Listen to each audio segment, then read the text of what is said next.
Welcome back to Sports Talk ATL. I am Chase Earl, joined by Jake Gordon and Alex Sword. Kyle Wright on the farm made his second rehab start for Gwinnett, third overall. And last week we talked about how the second one didn't go as we all had hoped. He only threw about 30 pitches, which is just up from 25 his first rehab start. He got hit hard. His control was off.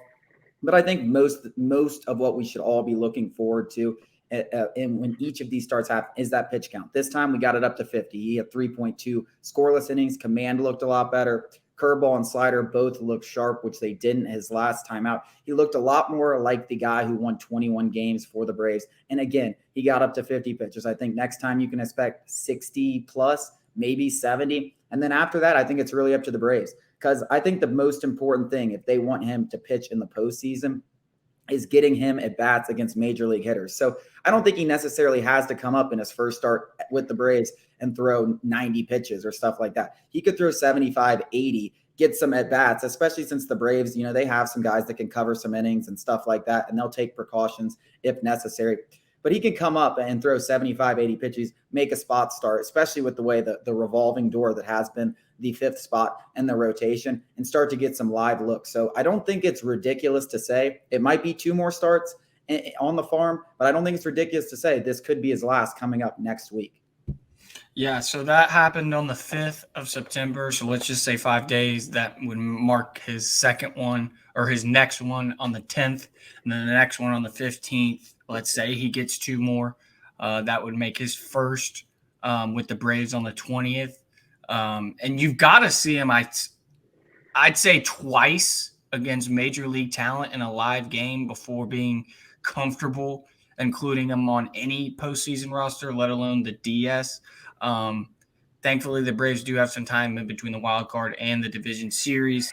So that bodes well for Kyle Wright making that roster, but maybe closer to the CS is what I would say. If at all. Yeah. That's another thing, if at all. Let me just, let's just hope for the best, prepare for the worst. Let's go into the playoffs without Kyle Wright. In your mind, accept that. That's how I would go about it. Yeah, I would probably agree. And I don't think you need him for the DS.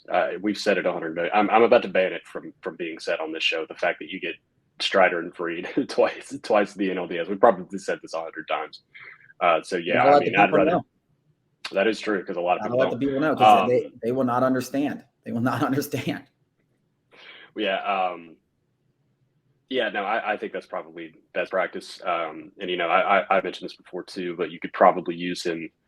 And that Braves have always done this. Use that extra starter. They did it with they've done it with Strider. They did it with Fried back in like 2017, 2018. Just that extra starter to have if you kind of just need some juice out of the bullpen, a little lightning in a bottle maybe to come out and eat up some innings. But yeah, I think if we get to the NLCS and he's made 2 or 3 starts, I think they'll add him to the roster just based on experience. We saw what he did in the World Series. No reason to overthink it. I actually went as far as to say I just did my third version of the postseason roster predictions. Go check them out at sportstalkatl.com. But I actually included them on the NLDS roster, and I did it for this reason. I'm done with Colin McHugh, and I can't justify. Listen, the only thing Colin McHugh at this point really brings is experience. Kyle Wright has experience. 2, he can eat innings. You want a guy that can eat innings, like you just said, Jake. And I don't think it's ridiculous to already. If you were to tell me right now, I know Kyle Wright can only give me 3-4 innings, but that's all Colin McHugh can give me. Who would I rather have to give me those 3 to 4 innings if we need that lightning in a bottle? We need someone to eat some innings, keep you in a game. The answer to me has become obvious, and that's Kyle Wright. Now, obviously, he's going to have to show us a little more, when he comes up in the majors and stuff like that. But if he looks halfway decent, if he looks anywhere near what we know Kyle Wright can be, I think that's a decision that the Braves won't hesitate to make. And that doesn't mean he'll be used. Hopefully he won't be used. Hopefully the starters give you length. You go straight from your starters to your bullpen. But just in a hypothetical situation, you got 9 relievers. It's not like you need 9 of them. You go ahead, Jake. As you bring it up, Colin McHugh just got put on the IL. There you go. Funny enough. Soroka for right forearm inflammation, which is never good. That's just not a positive. That usually means one thing, even though it didn't for Max Fried. Waiting for a second evaluation. Yep, and McHugh goes to the 15-day IL. Darius Vines and Ben Heller back up. I am happy to see Darius Vines get another shot. He deserves it. I'm happy to see Ben Heller too. I mean, see, that tells you all you need to know if you ask me.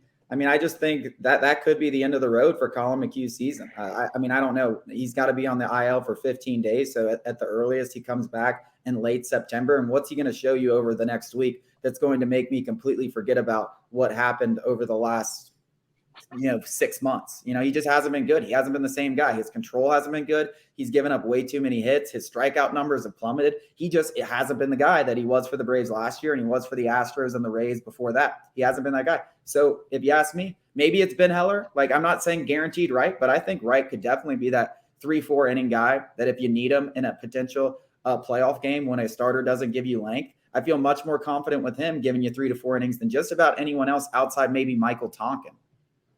Yeah, back to McHugh. I mean, I did something on McHugh. Literally every metric is down from a year ago. His strikeout numbers, he's walking more. He's getting hit more often. He's getting hit harder.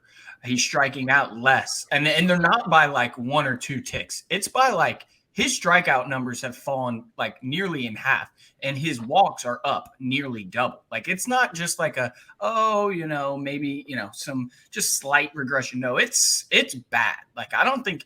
And the only reason I was a little hesitant to just go jump on board with you, Chase, we had mentioned it, that this was something to monitor down the stretch, was because of that experience and how, generally speaking, Brian Snicker will fall back on experience more so than a Ben Heller who's just maybe a flash in the pan. I don't want to say that and sound insulting by any means, but McHugh's track record is far more impressive. So, but now, with the IL stint, I mean, everything has been bad for Colin McHugh. I mean, he has been the one very, very, very sore spot in the bullpen. Other than him, maybe Kirby Yates. And Kirby Yates has even had his bright moments. It feels like Colin McHugh has not had many bright moments this season.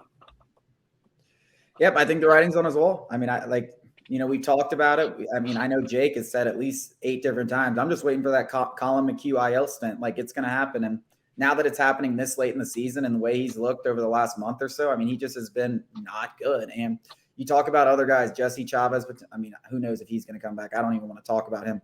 Nick Anderson, maybe he comes back. You got Ben Heller. I think Kyle Wright has at least worked his way into this conversation as a reliever that can give you multiple innings. Like I said, I feel very confident in what Michael Tonkin has given this team. I don't think that's a fluke. He's done it all season. He's earned that spot to be that first guy out of the bullpen if something comes up.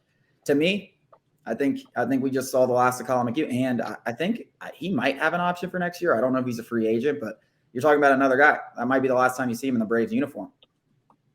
Yeah, I can look real quick. I know he signed a 2-year deal. Like I said, next year's a club option for $6 million, and I think there's maybe a $1 million buyout. So, yeah, I could see the Braves definitely not picking that up, especially if they do want to spend on somebody like Pierce Johnson, maybe even just go get somebody out of free agency. The Braves are already spending a lot on their bullpen, though. Raisel Iglesias, second highest paid closer in baseball, I think. AJ Minter's not getting any less expensive. They're going to start paying a pretty penny for this bullpen, which is really not something a lot of teams do. So I guess we'll see. But yeah, I could definitely see that. That might be the end. Who knows? Like I said, he might just be taking a little vacation, which he probably needs. He's just had a rough stretch. Yeah, it's been more than just, I don't know. I think Kirby Yates has an option too that might be picked up. So yeah, there's going to be a lot of decisions to make about this bullpen going into next season, but it looks like it's been made this season. Coming up after the break, we're going to talk the Falcons depth chart ahead of their week 1 game against the Panthers.